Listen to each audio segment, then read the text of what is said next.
Gotta grab my laptop here for my notes for this video today. So we're gonna be talking age gap romance books. Here's the thing, I realized that I haven't done a dedicated age gap video since last year. Well, I mean, granted, last year, it's only February of this year, but it's been like almost an entire year since I've done one. And I would say probably like 60% of the books I read fall under age gap. So let's go ahead and talk about some of them. I'm sure a lot of these books I've talked about in other like trope videos, a lot of them fall into other tropes, but I tried to pick out like some differences in age gaps, some differences in the sub-tropes, and then also some where she's older and some where he's older. So anyways, without further ado, let's go ahead and start with the most recent book, or actually no, I guess it's the second most recent book that I've read, but it's one that I'm absolutely obsessed with, and I think it might make it on my top 10 of this year. That's how much I loved it, and that is Head in the Game by Rebecca Rath. So this one is a coach-athlete football age gap romance, and this one's got a big age gap. I think it's about like 25, 26 years. So one of our heroes, he is a college athlete, and he doesn't really come from a family that has like any money or anything. He doesn't really have much of a family, and he has always been on scholarships, and he's very, very, very talented. He's a very great football player, and he kind of has his sights set on the NFL. However, at his last school, he did end up getting kicked off the team because he slept with the coach's daughter, recorded it, and then beat up the coach's nephew. Yeah, he got himself into some trouble. He had his reasons, so I will just say that you like learn his reasons. But anyways, he ended up getting kicked out. And our other hero is the football coach at this university. He is a former NFL star, and he ended up getting injured, had to retire, and now he was brought into this university to coach because the dean of this university really wants a championship. And that's kind of like his whole purpose, is to bring him in to get the team a championship. And he sees that now this very talented young football player is up for grabs, and he's like, okay, he can help us win. I'm going to recruit him. And he ends up recruiting him. And as soon as he shows up, the two of these two just kind of love to butt heads a little bit. Our one hero is pretty stubborn. He's pretty rebellious, and he loves to push his coach's buttons. And our coach sees the potential and loves being able to kind of keep him in line. And yeah, it does end up kind of turning into a bit of a dom sub situation as well. And also with them being coach athlete, it's very forbidden. And obviously then there is the big age gap in there as well. I loved this book. I loved how much they fought it. I love how much the sneaking around that they had to do, and that they were very aware of the real consequences that would happen if their relationship came to light, and that they really thought about that and fought it so hard. But eventually they just had to give in.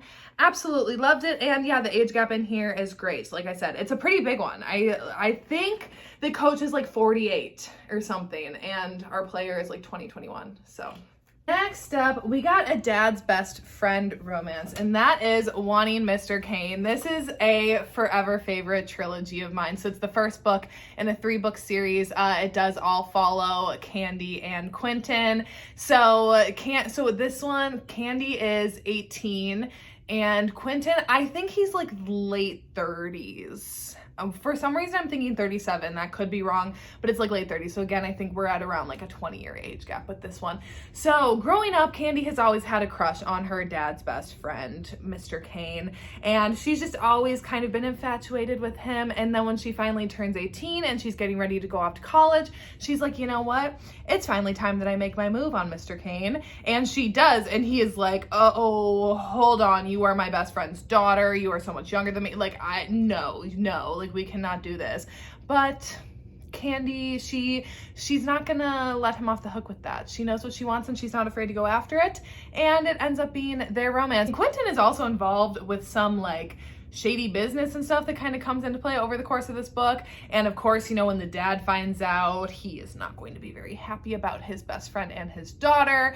Yeah, I absolutely love this trilogy. It really just, it's so dramatic. It's so fun. It's fast paced. The two of them are so hot together. The age gap is great in it. I love everything about this trilogy. And if you haven't read it yet, you are really missing out. You got to pick these two up. Next up, we got an oldie but a goodie. And the reason that I want to start talking about, like, Like, I feel like a lot of the times I stray away from including like really, really popular books is because I feel like everyone already knows about them. However, now one of my friends that I do my book club with, she's starting to read more like romance books, even like outside of the books that we just read ourselves. And it's like, I never want to not talk about a book because it's like too popular and thinking that everyone has read it, because like there's still people out there who haven't. And if you're just finding my channel, I want you to still be able to go back and get some of the old goodies.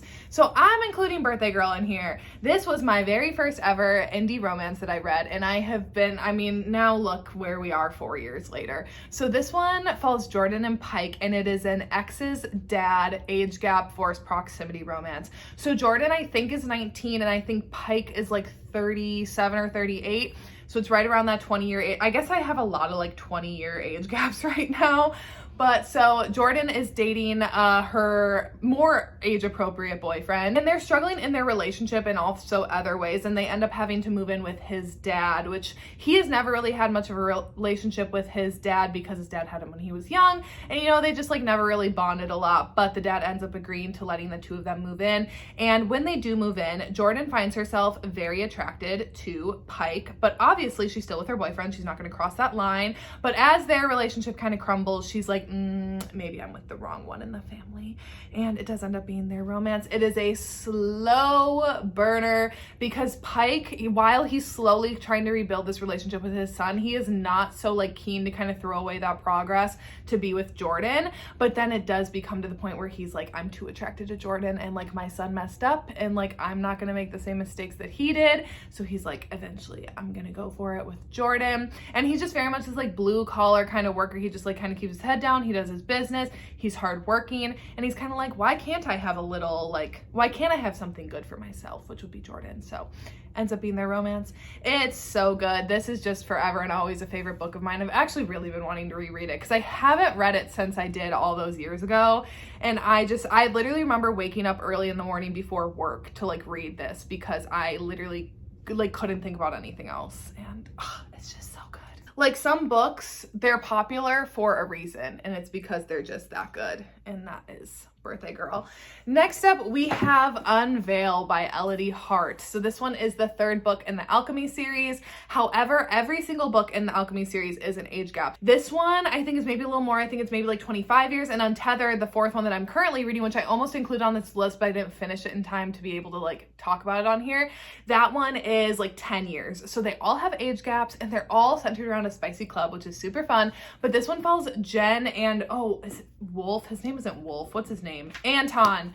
Jen is one of 4 owners at this spicy club, and she does a lot with like member recruitment and making sure that the memberships are vetted and that they're like letting good people into the club, right? Anton is this big, bad billionaire man. He is known everywhere for all of his business ventures, for his like kind of playboy kind of ways, and he's just very, very successful. And he's like in his 50s, and he's finally to this point where he's like, I don't really have time for like relationships or anything, but I would like to be at this spicy club, so at least like I know that the people that I'm getting with also want the same things as me and don't really want any like strings attached kind of deal.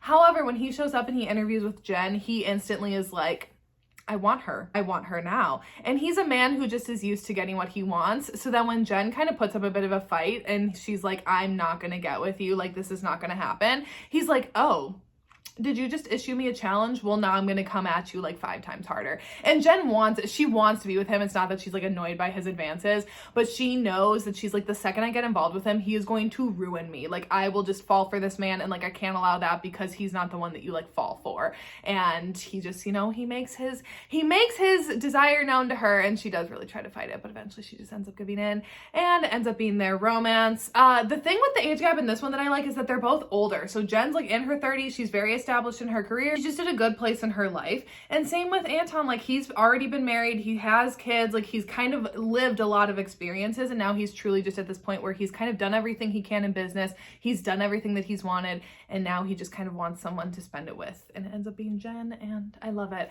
I love the entire Alchemy series. Next up, I have To Be Alone With You by Jodie Slaughter. So this one actually I just finished last night, so it's my most recent read, and this one is a bit of a smaller age gap. This one is only 10 years, so if you don't want like a bigger bigger one. Here's a bit of a smaller one for you. And this one follows Ira and Naomi. So Ira is an artist and he has this very good friend who has a daughter who is Naomi.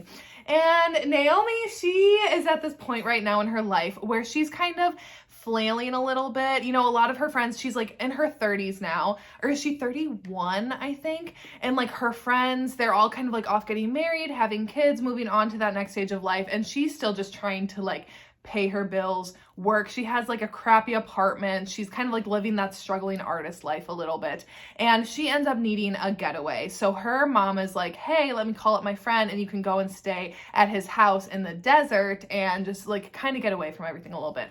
And Naomi is hesitant because she 10 years ago confessed her love to Ira and Ira shot her down. And now 10 years later, he's opening his house to her to come and stay. And when she gets there, she's pretty awkward. She's like, I don't really know how to do this. Like, he rejected me years ago, but like now I'm staying here and we're like supposed to be cordial. And like they get along well and everything, but it's just kind of like awkward a little bit. And then you kind of learn like why he rejected her years ago. And now that they kind of have the second chance, because then it ends up being forced proximity because she ends up being stuck there because the pandemic ends up hitting. So I do want to warn you about that this does like talk about the pandemic and it's not like super bogged down with it. It's just like that's kind of how then she gets stuck at his house with him for an extended period of time and they're kind of like forced to work through their stuff together. So anyways, I absolutely loved this. And like I said, if you're looking for a shorter novella, I think this one is like around 150 pages.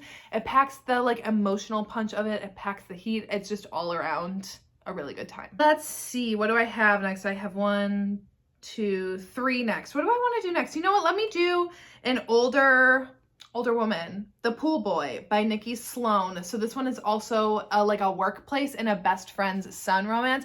And I think this one, is it maybe like somewhere between like 15 to 20 years? I can't quite remember how old they both are. But this one follows Troy and Erica. So Erica is recently divorced. She caught her husband having an affair and she lives in Nashville. She works in the music industry and she's just trying to like kind of get her life back on track after her divorce and just trying to figure out like what she wants, what she's going to do, whatever, and kind of get like her mojo back a little bit. Sorry, I'm very annoyed with this sweater. It doesn't like fit right. It's like a size too big, which normally I like, but I think in like a sweater like this, I should have actually got like a true to size. It's just driving me crazy. So I keep on like fidgeting with it. So if you notice it moving around in a lot of clips, it's just because it's driving me crazy. And I'm sorry, I probably shouldn't have worn it for today. But anyways, okay, Troy and Erica. So she's trying to get her mojo back. And Troy, he is a young, did he drop out of college? But he's trying to make his way in the music industry. He loves to sing, he plays the guitar, and he really is trying to kind of break into that. And Erica recognizes his talent and she's like prepared to help him and everything. But then also, she finds herself very attracted to him. And Troy is very interested in Erica. And he does not really care as much about their age gap. He's like, I don't care. Like, I want you. Like, this doesn't bother me that you're older than me or that you're my mom's friend. Like, none of that bothers me. But she is very much like, this is wrong. Like, I can't be attracted to you because you're younger than me, whatever. He does end up working her down and they end up having their romance together. If you're looking for one with, like I said, I thought I had another one on here that was older woman, younger man. I've actually read quite a few lately, so I could maybe even do like a whole rec video on that. But anyways, so if you're looking for one of those in the mix, grab The Pool Boy. Next up, I have What Was Meant to Be by QB Tyler. Also, this like kind of matches me today. I love that. So this one follows Whitney and JP. And I love this one. This is one of her newer, actually, can I really say newer? I think she just released like 3 or 4 books since then. Anyways, okay, so this is also a parent's best friend and age gap and second chance romance. So Whitney and JP, years ago, they ended up having a bit of a secret relationship. Like shortly after, I think she was like 19 and he's whatever, like her parents' age. I think he's like 40 something. It's like a big age gap. But they ended up having a secret relationship, but then he ended up breaking her heart, breaking up with her and going to another country to do some medical work because he is a doctor. And she was left completely heartbroken and she like didn't hear from him anymore. So then years down the line, she has moved on. She's actually now engaged to her current fiance and she has not heard a peep from JP until he finds out about her wedding through her parents. And he's like, oh, okay, I can't let that slide. I'm coming back for my girl. And he ends up flying back into the country, and he shows up at Whitney's door and is like, you're not getting married. And she's like, yes, I am. And he's like, you're not getting married. You're mine. And it ends up being their romance. I love these two. There is some cheating in there. Honestly, the fiance's a piece of garbage. I don't care. And it's in a book, so like it doesn't really bother me. I absolutely love these two. They're so hot. There is the ramifications. There's the sneaking around. It's just great all around. I literally don't have a single complaint about this book. I just absolutely love it. And yeah, if you haven't checked this one out yet, I mean, I actually think I had Love Unexpected on this list originally, because I'm like, of course I gotta include a QB book. Like, all of her books are age gaps, but then it's more like, okay, what one haven't I talked about recently? And I feel like I haven't talked about what was meant to be in a while. So last but not least, let's throw a student teacher book into the mix, and that is Misbehaved by Charlie Rose. So I read this one years ago, so I am kind of hazy on the details of the ages, because I think she's 18, and I can't remember though how old he is. I can't remember if he's like early 20s, late 20s, I don't really know, but I think it's maybe like around like a 10-year age gap. So our heroine in this one, she does not really have a great home life. Her dad is always off traveling and leaves her alone with her stepbrother a lot of the time. And her stepbrother just always has people over to their house, partying, drinking, keeping her up at night, disturbing her in her room, making creepy advances on her. So she just does not really have a good home situation to go to. And kind of her only spot that she has is this new school that she's going to, like kind of across the tracks. It's like a more formal school, and she's very much kind of like the odd one out. And her one teacher, of course, recognizes that she has potential, but that she's not necessarily like living up to it, and is very intrigued to kind of learn like why. And it does end up being their romance. She's attracted to her teacher, and obviously it's forbidden. Obviously they're not supposed to. There's an age gap. I love all of that. And this one is a standalone too. So if you are not trying to get like involved in a series or anything, this one's really good. So anyways, did I actually do a really concise explanation for that one? That felt really short to talk about it. Wow, I feel like I'm always really long-winded, but maybe I was actually kind of short and to the point with that one. So anyways, that is it for today's video. Next week, I think it's like chat, chill, and get ready with me time for at least one of the videos.